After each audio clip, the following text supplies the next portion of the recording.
नमस्कार प्रिय मित्रों, मैं ज्योतिषकार कमल आप सबका हार्दिक अभिनंदन करता हूं आपके अपने इस प्यारे यूट्यूब चैनल एस्ट्रो कमल में।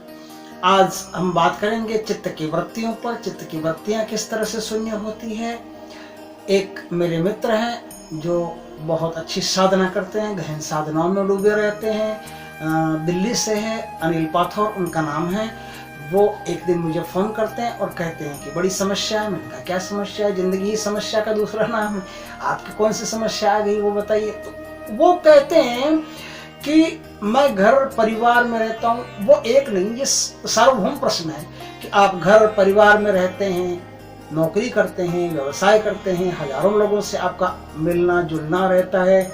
तो ऐसे में वृत्तियां, विचार आपके चित्त में पैदा होते रहते हैं, तो मिटेंगे कैसे? चित्त की वृत्तियां जब तक शून्य नहीं होती है तब तक योग को आप उपलब्ध नहीं होते। क्योंकि क्या होता है समाज में, जहां भी हम योग संबंधी, तत्व संबंधी, परमात्मा संबंधी बात करते हैं तो सबसे पहले बात यही आती है कि चित्त की वृत्तियां शून्य होती है, विचार बंद होते हैं, तो परमात्मा की दुनिया शुरू होती है। इसलिए एक जो आदमी परमात्मा के लिए प्रयासरत हो जाता है, वो आदमी अपने मन में ये विचार करने लगता है कि विचार शून्य कैसे होगा। विचार शून्य का विचार करना भी एक विचार है। विचार शून्य होना आसान काम भी है और विचार शून्य होना बड़ा भारी मुश्किल काम भी है। क्योंकि जब तक आप ये कोशिश करते हैं कि विचार शून्य कैसे हो, तब तक आप विचार शून्य नहीं हो सकते। क्योंकि आपकी कोशिश से नया विचार पैदा होता है। आपकी कोशिश एक नए विचार को जन्म देती है, और नए विचार को जन्म देती है तो फिर श्रृंखला टूटती नहीं है, नया मेहमान आ जाता है घर में। विचार शून्य फिर होगा कैसे? तो दो बातें हैं। एक तो विचार शून्य होना मुश्किल भी नहीं है, दूसरी ये बात है कि विचार शून्य होना जरूरी भी नहीं है। परमात्मा इतना क्लिष्ट नहीं हो सकता। एक भक्त है सरोज करके, सरोज नाम है उनका, हरियाणा की है, बड़ी अच्छी भक्त है।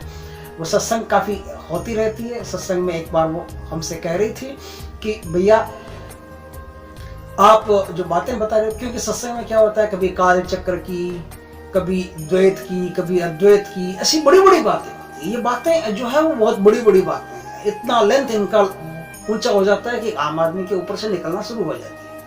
तो वो कहती है कि भैया आप ऐसे ब्रह्म और जीव और पता नहीं क्या क्या ऐसी बातें करते हो यार। ऐसी बातें आप करते हो तो फिर तो एक आम आदमी के समझ में कैसे आएगा? आम आदमी के समझ में आएगा कैसे? आम आदमी अगर भगवान के लिए प्रयास करता है वो तो इतनी बातें जानते ही नहीं है बेचारा, वो कहां से करेगा, कैसे करेगा? तो उनके लिए भी एक प्रश्न है, अनिल जी के लिए भी, उनके लिए भी एक उत्तर है, अनिल जी के लिए भी उत्तर है। बात यह है कि आज ईसा मसीहा जब जन्म हुए, उनका ईसा मसीहा के जन्म से 200 साल पूर्व बिहार में शुंगमित्र नाम का एक राजा राज करता था। शुंगमित्र के राज में एक ब्राह्मण पैदा हुए जिन्होंने योग को सबसे पहले क्रमबद्ध किया, योग को सबसे पहले लिखा, लिख करके एक किताब उन्होंने योग की बना दी, एक ग्रंथ योग का उन्होंने निर्मित कर दिया। उस ग्रंथ का नाम उन्होंने दिया पतंजलि योग दर्शन। पतंजलि योग दर्शन नाम तो दे दिया, लेकिन पतंजलि ने अपने योग दर्शन में इतने क्लिष्ट सूत्र फिट कर दिए। क्या फिट कर दिया? पतंजलि कहते हैं कि योग 8 अंगों में होता है। 8 अंगों में पहला अंग जो होता है वो यम होता है, दूसरा अंग नियम होता है। यम इतने होते हैं, नियम इतने होते हैं, इन नियमों का पालन करना पड़ता है। यम नियम, फिर आसन करने पड़ते हैं, फिर प्राणायाम करना पड़ता है, फिर प्राणायाम करने के बाद में प्रत्याहार करना पड़ता है। सारी इंद्रियां हैं उनको भीतर की तरफ उन्मुख करना पड़ता है, बाहर की तरफ से उनको रुझान उनका ढीला करना पड़ता है, बाहर की तरफ से उनकी रस्सियां ढीली करनी पड़ती है, भीतर की तरफ रस्सियां बांधनी पड़ती है, प्रत्याहार करना पड़ता है। प्राणायाम, प्रत्याहार, धारणा, ध्यान, फिर धारणा होती है, फिर ध्यान होता है, धारणा शक्ति फिट करनी पड़ती है, फिर ध्यान होता है, फिर ध्यान के बाद में समाधि होती है, फिर समाधि भी एक नहीं होती है, 2 होती है। संप्रज्ञात अलग होती है, असंप्रज्ञात अलग होती है, सबीज अलग होती है, निर्बीज अलग होती है। शुंगमित्र ने जब ये सुना तो उन्होंने कहा कि महाराज प्रणाम आपको, ये जो योग आपने बताया है इस हिसाब से तो 3-4 जन्म लगेंगे योग से होने में। पतंजलि कहते बिल्कुल लगेंगे। शुंगमित्र कहते हैं कि अगर 3-4 जन्म लगेंगे तो ये योग पूरा कैसे होगा? इतना क्लिष्ट कर दिया आपने। पतंजलि कहता है आपको क्लिष्ट रास्ता पसंद है, हम क्या करें? रास्ता तो ऐसा कुछ है ही नहीं। रास्ता तो सीधा इतना ही है, आंखें बंद करो, चुपचाप बैठो, भगवान का स्मरण करते रहो, भगवान को याद करते रहो। यही योग है। लेकिन क्या है कि जब तक संसार को, जब तक दुनिया को क्लिष्ट बातें नहीं बताई जाए, वो सरल बातों की तरफ झुकते ही नहीं। बुद्धि का एक नियम है, बुद्धि हमेशा सरल चीजों को इग्नोर करती जाती है और क्लिष्ट चीजों में घुसती जाती है। और परमात्मा तो बुद्धि से परे है, इसलिए सारी बुद्धि काम कर करा के, मेहनत कर करा के थक जाती है, तो परमात्मा की दुनिया प्राप्त होती है। बुद्धि से अगर प्राप्त करना है तो बुद्धि को पहले थकाना पड़ेगा, पूरी मेहनत करनी पड़ेगी। लेकिन बुद्धि के अलावा भी एक मार्ग ऐसा है जहां बुद्धि की आवश्यकता नहीं है, जहां बुद्धि को ज्यादा काम करने की जरूरत नहीं है। बस आवश्यकता इतनी है, मैंने जो सूत्र बताया वो सूत्र इतना ही है कि आप इस संसार में कोई भी काम करो, इस चीज को छोड़ दो कि चित्तवृत्तियां शून्य कब होगी, कब प्राणायाम सिद्ध होगा, कब आसन धारणा ध्यान सिद्ध होगी, छोड़ो इनको। क्या धारणा होगी, क्या ध्यान होगा, क्या मेडिटेशन होगा। कभी भी ध्यान जो है वो आधा घंटा पौने घंटा का नहीं होता। आधा घंटा पौने घंटा 10 मिनट 15 मिनट जो भगवान की पूजा करते हैं घर में, ये भगवान से पीछा छुड़ाने का तरीका है। मन में ऐसा संतोष भी रहता है कि भगवान को याद कर लिया और बस पूरे दिन फिर काम करते रहो। 15 मिनट काम किया, बाकी 23 घंटे 45 मिनट की कोई जरूरत नहीं। 23 घंटे 45 मिनट में परमात्मा को याद करने की जरूरत नहीं। 15 मिनट याद कर लिया, खूब है। ये परमात्मा से पीछा छुड़ाने का तरीका है। आप भी परमात्मा से पीछा छुड़ाना चाहते हो तो एक अलग बात है, और परमात्मा को जीवन में शामिल करना चाहते हो, जीवन परमात्मा के लिए समर्पित करना चाहते हो तो एक अलग बात है। परमात्मा के लिए जीवन समर्पित करना चाहते हो तो योग जो है वो 15 मिनट का नहीं है, पूजा जो है वो 15 मिनट की नहीं है। पूजा, योग, ये सब जो है ना, ये सब 24 घंटे के हैं। रात सो आंखोगे कि रात सोएंगे तो कैसे याद करेंगे, लेकिन रात सोओगे तो भी आप परमात्मा को याद करो। रात सोओगे तो भी चित्त में परमात्मा रहना चाहिए। चित्त में और कोई रहना ही नहीं चाहिए, चित्त में सिर्फ परमात्मा ही रहना चाहिए। तो मैं ये कहता था कि शून्य प्राप्त होगा विचार नहीं होने से। जब आपके विचारों की श्रृंखला टूट जाएगी, विचार आना बंद हो जाएंगे, तो आपके जीवन में क्या होगा, शून्य पैदा होगा, वैक्यूम पैदा होगा। और वैक्यूम पैदा होगा तो क्या होगा, वैक्यूम में परमात्मा, क्योंकि शून्य कभी खाली नहीं रहता। शून्य का नियम है, जहां भी आप खड्डा कर दोगे, खाली स्थान कर दोगे, वो खाली स्थान किसी न किसी चीज से अपने आप भर जाएगा। आप भरते हो तो आपकी मर्जी है, नहीं तो प्रकृति अपने आप भर देगी। आपके चित्त में भी यदि शून्य स्थान पैदा हो गया है, खाली स्थान पैदा हो गया, भंवर पैदा हो गया, तो अपने आप उस भंवर में पानी भर जाएगा। कोई चिंता की बात, कोई ना कोई चीज उसमें घुस ही जाएगी, कोई ना कोई विचार अपने आप फिर पैदा होगा, फिर घुस जाएगा। लेकिन भंवर पैदा करते हो और भंवर का दृष्टा बन जाते हो, तो आपके भंवर में परमात्मा, आपके भंवर जो खाली स्थान बनता है, उस खाली स्थान में परमात्मा विराजमान होते हैं। उस खाली स्थान को, खाली होद को, खाली कुएं को परमात्मा अपने रस से, अपने अमृत से भर देते हैं, अपने आनंद से भर देते हैं। तो बाद में क्या होता है, बाद में परमात्मा अपने आनंद से भरता है। लेकिन मैंने उनको कहा कि देखो, ये जो है ना, ये ज्ञान मार्ग की बात है। ये जरूरी नहीं है कि आपके जीवन में शून्य ही पैदा हो, आपके जीवन में विचार ही रुक जाए, आपके जीवन में ये हो जाए, वो हो जाए, जरूरी नहीं। क्योंकि एक मार्ग और है, परमात्मा को पाने का 3 मार्ग है। परमात्मा को पाने का एक मार्ग है जो भक्ति का मार्ग है, और भक्ति तो अंगारों पर चलना है। भक्ति है फूलों से ज्यादा सुगंधित, लेकिन चलना अंगारों पर है। भक्ति में बड़ी तपस्या है। भक्ति करते करते आदमी जो है वो संसार में उसकी जो गतिविधि है, वो गतिविधि पूरी पड़ नहीं पाती। इसलिए लोग भक्त को पागल भी कर सकते हैं, क्योंकि भक्त पूरी तरह से अपने परमात्मा में होता है।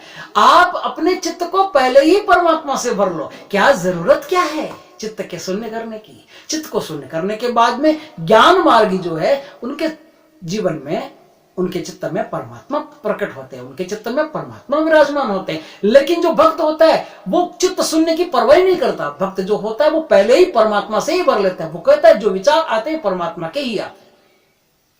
जो विचार मेरे जीवन में शुरू हुए वो विचार परमात्मा के ही शुरू हुए। इसलिए भक्त के जीवन में 99% नहीं है। 99% का मतलब क्या है कि ज्ञान मार्ग जो है ना, वो फूंक फूंक के कदम देना है। और भक्ति का जो मार्ग है ना, वो नाचते गाते रहना, वो परवाह नहीं करता किसी की। ज्ञान मार्ग सावधानी का मार्ग है, ज्ञान मार्ग बुद्धि का मार्ग है, और भक्ति मार्ग भावनाओं का मार्ग है। भक्ति में बुद्धि की आवश्यकता नहीं, भक्ति में तो भाव परमात्मा के प्रति होने चाहिए। भावों का जो रुख है, भावों की जो नदी है, उसे गंगा बना लो, एक पवित्र नदी बना लो। भाव अगर परमात्मा की तरफ बहना शुरू हो जाते हैं तो ज्ञान भक्ति पैदा होती है। और भावों को यदि आप अपने हिसाब से डालते हैं तो ज्ञान पैदा होता है।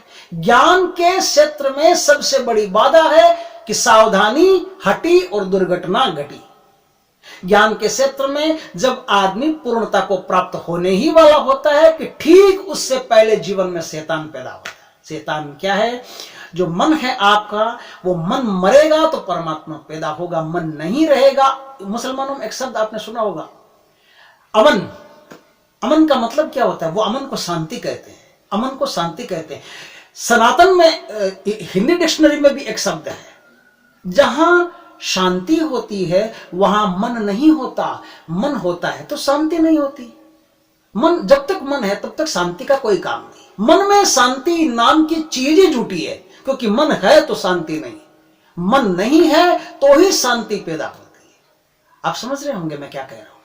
मैं ये कह रहा हूं कि जो ज्ञान का मार्ग है, ज्ञान का मार्ग ये कहता है कि आप परमात्मा में प्रवेश करने ही वाले होते हो। उससे पहले मन की आखिरी चेष्टा शैतान बन करके आपके सामने उपस्थित होती है, और वो आखिरी चेष्टा आपको वहीं उठाकर डाल देती है जहां से आपने कार्यक्रम शुरू किया था। बुद्ध भगवान इसको मार कहते हैं, ईसा मसीहा इसको शैतान कहता है। लेकिन भारत में एक संत हुए हैं, छोटी उम्र में उन्होंने परमात्मा को प्राप्त किया।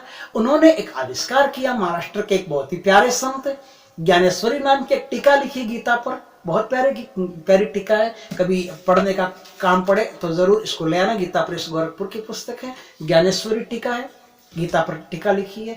उन्होंने एक चीज का आविष्कार किया। आविष्कार क्या है? वो चीज है सांप सीढ़ी। आप सब जानते हो, सब सांप सीढ़ी खेलते हो, खेला भी होगा जिंदगी में, नहीं खेला होगा तो देखा होगा। सांप सीढ़ी का आविष्कार करते हैं, सांप सीढ़ी की खोज करते हैं, उसको क्रिएशन करते हैं, उसको बनाते हैं, और सांप सीढ़ी को नाम देते हैं मोक्ष पट्टम। 1300 शताब्दी में ये ज्ञानदेव पैदा हुए। 1300 शताब्दी में उन्होंने महाराष्ट्र में मोक्ष पट्टम नाम से एक खेल शुरू किया। उस खेल की, उस सांप सीढ़ी की एक विशेषता है, वो मैं बताता हूँ। सांप सीढ़ी में छोटे छोटे सांप है, छोटी छोटी सीढ़ियां हैं, जगह जगह एक से लेकर के सारे अंकों तक ऐसी सीढ़ियां जची हुई है, ऐसे सांप भी जचे हुए हैं। ज्ञानदेव कहते हैं कि यदि आप अच्छे कर्म करते हो तो लिफ्ट मिलते हो, ऊपर की तरफ बढ़ते हो, बुरे कर्म करते हो तो आप नीचे की तरफ आ जाते हो, क्योंकि सांप आपको काट लेता है, काल आपको काट लेता है। आप नीचे की तरफ वापस आ जाते हो, जहां से परमात्मा की यात्रा शुरू की उसमें बार बार बाधा पड़ती रहती।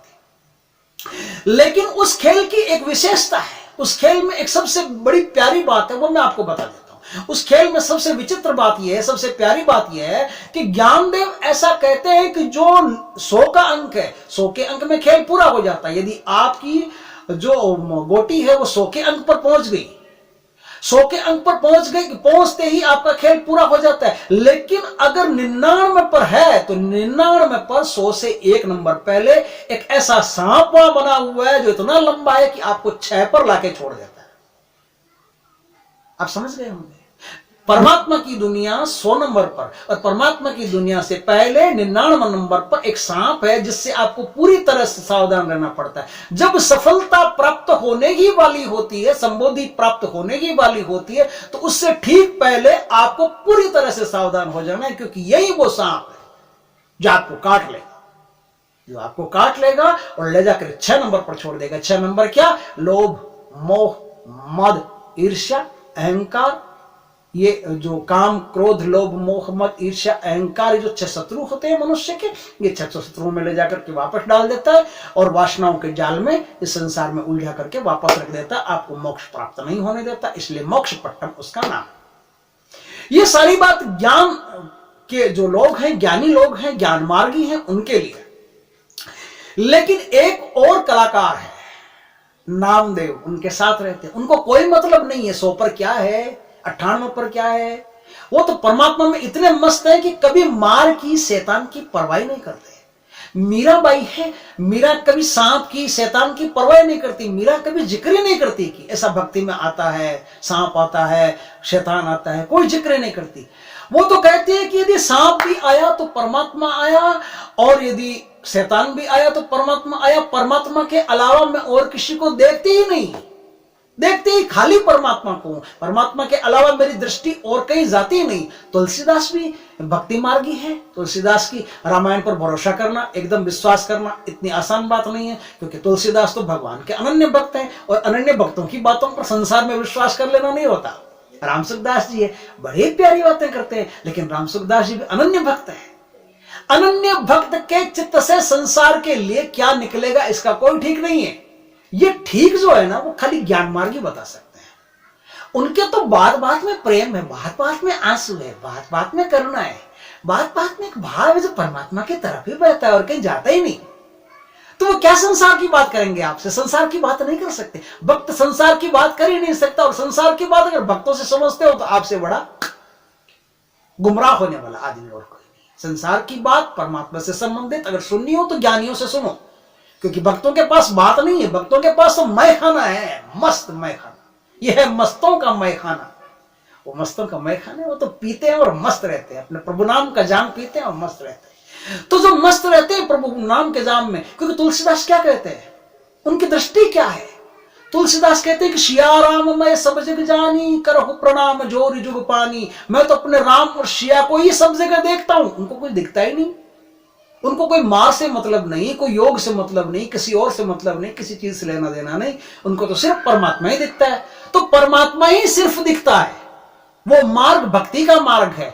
और परमात्मा को प्राप्त करना है, वो मार्ग ज्ञान का मार्ग है। तीसरा और मार्ग है जो आपके काम का नहीं, वो वैराग्य का मार्ग है। वैराग्य का मार्ग सूखा है, कंटकाकीर्ण है, कांटों से भरा हुआ है। वो मार्ग इतना आसान नहीं, वो मार्ग बड़ा दुर्लभ है। लेकिन जो घरगृहस्थी में रहते हैं उनको चित्त वृत्ति की चिंता किए बिना परमात्मा की वृत्ति अपने शरीर में डाल लेनी चाहिए, अपने चित्त में डाल लेनी चाहिए।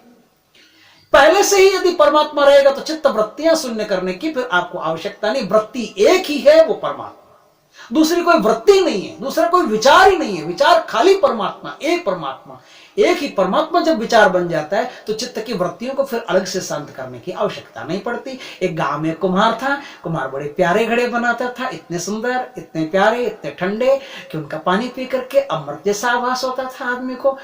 आदमी उनके घड़े खरीदने के लिए तड़पता रहता था, तैयार रहता था, लाइनें लगी रहती थी ग्राहकों की। एक आदमी बंबई से आया। बंबई से आकर के उसने देखा कि यहाँ एक कुम्हार है, इतने प्यारे घड़े बनाता है। उसने क्या किया, उसने कहा कि कुमार बाबा आपके घड़े तो मैंने देखे बड़े प्यारे हैं। बोले हाँ अच्छी बात है, भगवान की कृपा है। बोले भगवान की कृपा तो है, ठीक है, आप मुंबई चलो मेरे साथ। कुमार कहता मुंबई चल के क्या करूंगा? आदमी कहता मुंबई चल करके आपको यहाँ घड़े का क्या मिलता है? कुमार कहता है यहाँ तो घड़े का 20 रुपया मिलता है। आदमी कहता मुंबई चल के बेचोगे तो 200 रुपया मिलेगा। कुमार कहता फिर क्या होगा? आदमी कहता फिर क्या होगा, हमारे पास ज्यादा धन इकट्ठा हो जाएगा। आदमी कहता फिर क्या होगा? कुमार कहता है फिर क्या होगा? आदमी कहता है फिर क्या होगा? ज्यादा धन इकट्ठा हो जाएगा तो मौज करेंगे। कुमार कहता है मौज तो मैं अभी कर रहा हूं। अगर मौज ही करनी है तो इतना ज्यादा लंबा प्रोग्राम बनाने की क्या जरूरत है? मौज में तो मैं अभी हूं, हरि के गीत गाता हूं, काम खत्म होने के बाद बंसी बजाता हूं, प्रभु के नामों का गुणगान करता हूं, आनंद ही आनंद सब जगह, कोई चीज की चिंता ही नहीं है। खाने को मिल जाता है, पीने को मिल जाता है। वासनाएं पूरी करनी हो तो मुंबई जाना पड़ता है। लेकिन यह तो निर्व्यसन की बात है। भक्त के जीवन में वासना होती कहां है? उसे पता ही नहीं चलता कि मैं निर्व्यसन हूं। भक्त को पता नहीं चलता कि वो निर्व्यसन है। वासनाएं कब तिरोहित हो गई, मन कब तिरोहित हो गया, भक्त को पता कुछ नहीं चलता। भक्त को सिर्फ एक ही पता चलता है, सारे शिकायतें, सारी शाबाशियां वो अपने परमात्मा को ही देता रहता है। इसलिए तो मीरा कहती है कि नगर डिंडोरा पीटती प्रीत न कर जो कोई। वो कहती है कि मैं परमात्मा से प्रीत जो मुझे प्रेम हो गया है, ये प्रेम बड़ा दुखदाई है, बड़ा कष्टदाई है। कष्टदाई कुछ नहीं है, लेकिन मीरा के ये भाव, ये भी प्रेम है। मीरा कहती है कि अगर जो प्रेम मैंने परमात्मा से किया है, अगर मुझे पहले पता होता तो मैं पूरे गांव में ढिंडोरा पीट देती कि कोई प्रेम मत करना। ये जो ढिंडोरा पीटने की बात है, ये यही कह रही कि प्रेम ही करना, लेकिन प्रेम में नहीं भी हाँ होता है। मीरा के जीवन में जो शिकायतें हैं वो भी परमात्मा से है, और जो शाबाशियां हैं वो भी परमात्मा को है, और किसी को है ही नहीं। किसी से कोई शिकायत ही नहीं, कोई शिकवा ही नहीं, कोई गिला ही नहीं, कोई लेना देना ही नहीं, सिर्फ परमात्मा से लेना देना। तो आप ये अपने मन में ये विचार पैदा मत करो कि विचार शून्य नहीं हो रहे हैं तो काम कैसे होगा। नहीं, काम परमात्मा से ही होगा। और इसका सबसे बड़ा सूत्र यह है, जो मैंने सूत्र दिया वो सबसे बड़ा सूत्र यह है। सरोज को मैंने ये सूत्र दिया, आपको भी मैं ये बात बता देता हूं। परमात्मा की बात है, मेरा इसमें क्या। बात यह है कि आप जीवन में कोई भी काम करो, हर काम में परमात्मा को डाल लो। परमात्मा के लिए उठ रहा हूं। परमात्मा तो बहुत गंभीर, बहुत ऊंचा शब्द है। आप जिस इष्ट को मानते हो, कृष्ण को मानते हो, राम को मानते हो, हनुमान जी को मानते हो, किसी को भी मानते हो, आप हनुमान जी को मानते हो तो हनुमान जी को बीच में डाल लो, कृष्ण को मानते हो तो कृष्ण को बीच में डाल लो, और ये कहना शुरू कर दो कि मैं उठा हूं तो हनुमान जी के लिए या कृष्ण के लिए, उठा हूं तो कृष्ण के लिए, आंखें खुली है तो कृष्ण के लिए, मैं मंजन कर रहा हूं तो कृष्ण के लिए, मैं कोई भी काम कर रहा हूं इस संसार में, कोई भी क्रिया कोई भी गतिविधि कर रहा हूं तो वो सब कृष्ण के लिए, और ये बार बार कृष्ण के लिए कृष्ण के लिए कृष्ण के लिए। हे परमात्मा तुम्हारे लिए स्नान कर रहा हूं, हे परमात्मा तुम्हारे लिए भोजन कर रहा हूं, हे परमात्मा तुम्हारे लिए कुछ भी जो भी ऑफिस जा रहा हूं, हे जो भी आप काम करते हैं सुबह से रात तक, सोने से पहले और सोते समय ये कहो कि हे परमात्मा तुम्हारे लिए सो रहा हूं। मैं कहता हूं कि यदि आप बीमार पड़ जाओ तो कहो कि हे परमात्मा तुम्हारे लिए बीमार पड़ा हूं, और ठीक हो जाओ तो कहो कि हे परमात्मा तुम्हारे लिए ठीक हुआ हूं। आप औषधि लो, दवाई लो तो मेडिसिन लो तो ये कहो कि हे परमात्मा तुम्हारे लिए मेडिसिन ले रहा हूं। आप अपने लिए इस संसार में कोई काम छोड़ो ही मत, काम करो, लड़ाई करना है लड़ाई करो, झगड़ा करना है झगड़ा करो, सास बहू आपस में झगड़ा करे, लेकिन झगड़ा करने से पहले ये बात कह दे, अपने चित्त में ये विचार पैदा कर ले कि परमात्मा तुम्हारे लिए अपने सास से झगड़ा कर रही हूं। बस काम खत्म, थोड़ी देर में झगड़ा ही नहीं रहेगा, आपको पता ही नहीं चलेगा कब झगड़ा शांति में परिवर्तित हो गया और कब परिवार में एकदम प्रेम के फूल खिलने लगे। जीवन में आपके फूल खिलने लगेंगे यदि इस सूत्र को आप आजमा लेते हैं। कोई इसमें योग नहीं करना पड़ता, कोई तपस्या नहीं करनी पड़ती, कहीं जाना है कहीं हिमालय में भागने की आवश्यकता नहीं। सबसे प्यारा सूत्र मैंने सरोज को यह बताया कि परमात्मा कोई क्लिष्ट नहीं है, परमात्मा तो आपका पिता है। पिता कोई क्लिष्ट हो सकता है? ईश्वर अंश जीव अविनाशी, हम ईश्वर के अंश हैं, वो हमारा अंशी है, हमारा पिता है। पिता कभी क्लिष्ट होता है? कोई छोटा सा बच्चा आके अपने बाप की गोदी में बैठ जाता है और बाप को भी खुशी होती है, बेटी को भी खुशी होती है। कोई छोटा बेटा है छोटा सा, वो कोई शास्त्र पढ़ करके माँ की गोद में थोड़ी बैठता है, कोई गुरु ज्ञान प्राप्त करके कोई माँ की गोद में थोड़ी बैठता है, कोई दिव्य साधनाएं कर करके वो कोई माँ बाप की गोदी में थोड़ी बैठता है। वो तो आता है मस्ती में बैठ जाता है, उसे कोई फर्क नहीं, कोई परवाह नहीं, और उसको तो पिता की गोदी सबसे बढ़िया लगती है। पिता कहीं चला जाए, माता कहीं चली जाए तो एकदम तड़पड़ाने लगता है। आप में भी जिस दिन परमात्मा का अभाव पैदा नहीं हो उस दिन तड़पड़ाहट शुरू हो जाए तो ये समझो कि अब भक्ति अपना मार्ग पकड़ चुकी है। भक्ति जब मार्ग पकड़ चुकी है तो आपको परिवार में, घर में थोड़ा थोड़ा लोग पागल कहना शुरू कर देंगे। हाँ, मुझे भी कहते हैं, सबको कहना शुरू कर देंगे, भगवान की कृपा है। आपको पागल कहना शुरू करे, आप समझ जाओ कि अब ट्रैक पकड़ चुकी है भक्ति, अपने मार्ग पर भक्ति आ गई। भक्ति करनी नहीं पड़ती, भक्ति खुद पैदा होती है। नारद भक्ति सूत्र में एक बात कहती है, नारद भक्ति सूत्र में नारद लिखते हैं कि भक्ति जो है वो स्वयं फल है, भक्ति फल रूपा, अर्थात तो भक्ति जिज्ञासा से शुरू होती है। और वो कहते हैं कि भक्ति फल रूपा, भक्ति स्वयं अपना फल है, स्वयं अपना प्रकाश है, उसे करना नहीं पड़ता, वो स्वयं पैदा होती है तो फिर आपके बस की बात नहीं। जब तक आप भक्ति पैदा नहीं होती है तब तक आप प्रयास करते रहो, बार बार हैमरिंग करते रहो, बार बार प्रयास करते रहो, बार बार प्रभु का गुणगान करते रहो, बार बार उसे याद करते रहो। एक दिन ऐसा आएगा कि आपका चित्त स्वयं परमात्मा को पकड़ लेगा, फिर आपके बस की बात नहीं। आप याद नहीं भी करोगे तो याद आता रहेगा, फिर आपका कोई कंट्रोल नहीं रहेगा चित्त पर, फिर कंट्रोल सारा ही परमात्मा अपने हाथ में ले लेगा। जिस दिन परमात्मा अपने हाथ में कंट्रोल ले ले उस दिन आपके चित्त में भक्ति का प्रकाश, भक्ति का सूर्य उदय होता है और उस दिन सब कुछ प्रकाशमान हो जाता है। यह है एक ऐसा सूत्र जिससे आप परमात्मा को बड़ी आसानी से, बड़ी विनम्रता, बड़े प्यार से प्राप्त कर सकते हैं। यह सरलता चाहिए इसमें, जितनी आप में सरलता होगी उतनी ही आपकी भक्ति निखरेगी। तो सरलता के साथ परमात्मा को प्राप्त करने का ये सबसे प्यारा सूत्र है कि आप अपने जीवन में परमात्मा को हर काम में सम्मिलित कर लो और बस हर काम परमात्मा के लिए ही करते जाओ। और ये काम दिल से होना चाहिए, ऐसा नहीं है कि आपने मुझसे सुना है और शुरू कर दिया और फॉर्मेलिटी के लिए कह रहे हैं। फॉर्मेलिटी के लिए नहीं, ये बात दिल में झांक करके कहनी है कि परमात्मा तुम्हारे लिए जो भी संसार में करते हो रहे हैं सब तुम्हारे लिए, और आपका जीवन धन्य हो जाएगा। आपके जीवन में परमात्मा का कमल खिल जाएगा, ऐसी सुगंध पैदा होगी जैसे सुगंध आपने आज तक किसी फूल में, किसी बगीचे में नहीं सुनी होगी, किसी इत्र में ऐसी सुगंध नहीं होगी जैसे सुगंध परमात्मा में पैदा होगी। वीडियो अच्छा लगे तो लाइक जरूर करना। जय श्री कृष्ण मित्रों।